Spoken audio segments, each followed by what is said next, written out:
Pendant qu'il entoure la personne en clair.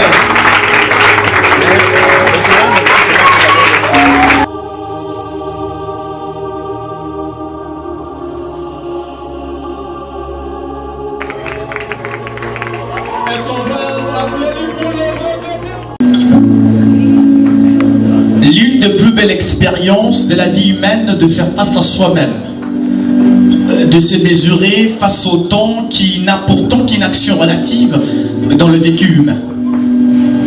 L'expression la plus profonde de tenir une plume sans savoir quoi écrire, car l'écrit, fitule de joie ou de douleur, décrit le tas meurtri de l'homme vacillant comme appelé par la peine du temps.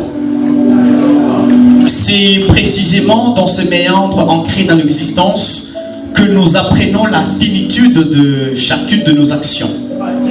Il est humain que l'émotion l'emporte sur la raison, mais la responsabilité de l'insatisfaction doit-elle être rejetée sur le malheur du temps? Alors, Georges de Kistener, qu'en est-il du choix dans la vie de l'homme? Le choix est toujours rempli de péripéties et supporter ces combats intérieurs entre le corps un vieux et l'esprit des sens des raisons est une lutte sans répit.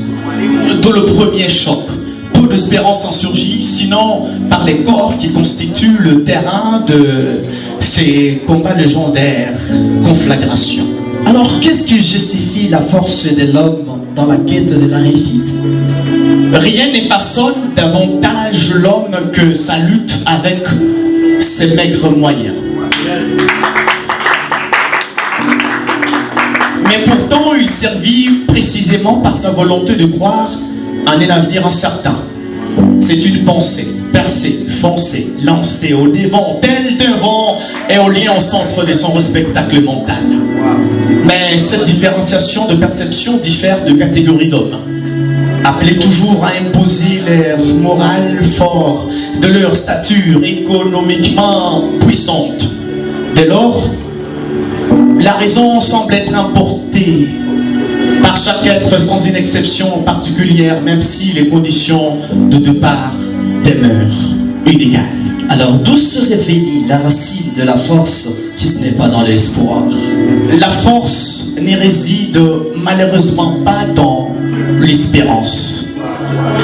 Erté comme un moine dans sa solitude, l'homme ne croit qu'à ce qu'il voit et n'a que son cœur pour tout supporter avec hargne, tandis que sa nature fragile combat ses propres désirs et finit par se réfugier dans le silence. Alors, le silence est-elle une réponse à la douleur, Georges? Et ce silence devient une expression cadique, presque en désuétude, comme si la parole elle-même s'est retirée devant l'usure du temps.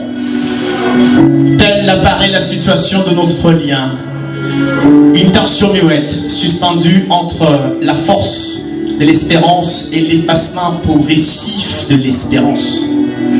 C'est par la circonstance physique, authentique, brolique, idyllique, épique, harmonique, féerique,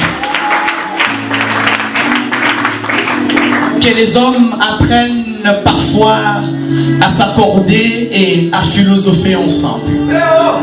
Autrement, l'histoire d'apparence charnelle ne serait qu'un conte envoûtant ou l'illusion du rapprochement lorsque les distances des consciences. Ce qui semble naître du corps ne trouve sa véritable profondeur que dans la pensée partagée. Autrement, l'union demeure une surface séduisante promise à se dissoudre dans l'éphémère. Ainsi, la chair suggère, mais seule la pensée fonde. Car ce n'est pas par la seule condition charnelle que se mesure la grandeur de l'être. Merci.